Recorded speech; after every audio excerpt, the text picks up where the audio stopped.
Bonjour à tous, suite des commentaires sur le problème 2 du DS numéro 3.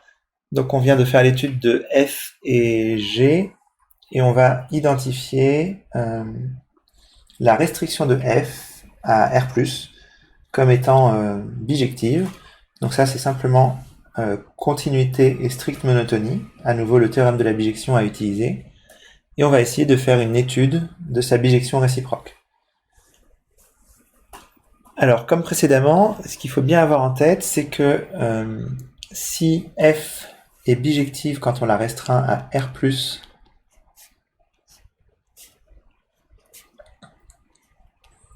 on a un ensemble d'arrivées qui est donné par l'étude précédente, alors on aura f-1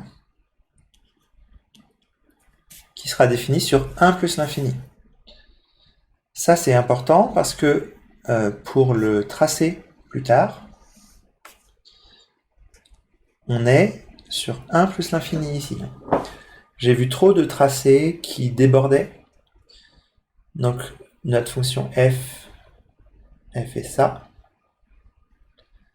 La bijection réciproque, elle va faire ça, par symétrie.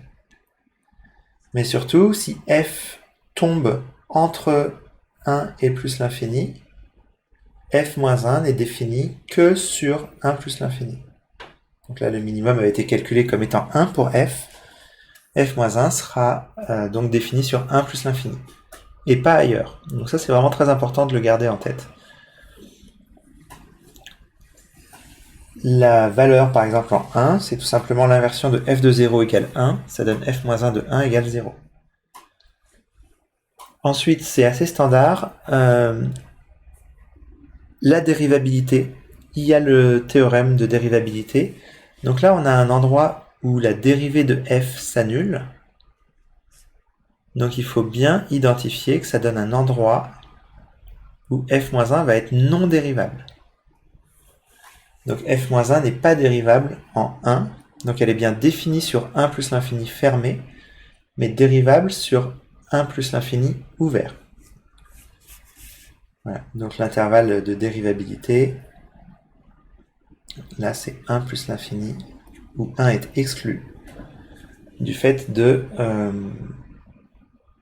la dérivée f' de 1, f' de 0, pardon, qui est nulle. Voilà, ensuite, on a la formule 1 sur f' rond f-1. F', on a vu dans la première partie que c'était g. Donc, on est avec g de f-1 au dénominateur ici. Ensuite, vous verrez le détail des calculs dans le corrigé si nécessaire. On va utiliser une formule qui va nous permettre d'exprimer g en fonction de f. Et donc, ça se calcule bien en simplifiant les exponentielles, il suffit de développer. Et ça va nous donner g de t au carré égale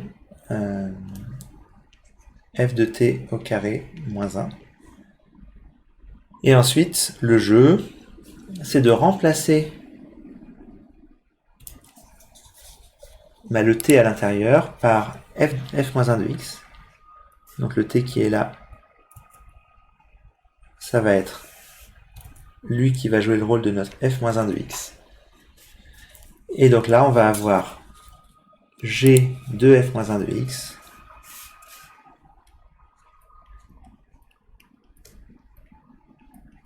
directement en fonction de f de f-1 de x au carré moins 1.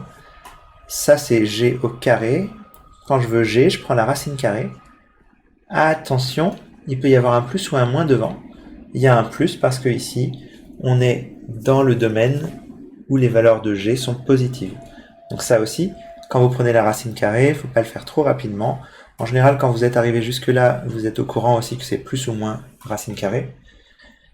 Mais voilà, il faut bien penser, quand on prend la racine carrée pour calculer g de t, vérifier si on est dans le domaine où g a une valeur positive ou négative. Si on ne sait pas, il faut envisager les deux. Donc là, pour cette partie-là, C'est comme ça qu'on récupère la racine de x carré moins 1. Parce qu'on a bien sûr f de f moins 1 de x qui donne x. Voilà pour ce problème, donc cette étude de ces deux fonctions, cosinus hyperbolique et sinus hyperbolique. Donc du classique, quand on applique soigneusement les formules, les théorèmes, en vérifiant les hypothèses, je pense à la dérivabilité, notamment la dérivabilité de la réciproque, et qu'on n'écrit pas trop de formules qui n'existent pas, qu'on fait pas trop d'erreurs avec les exponentielles.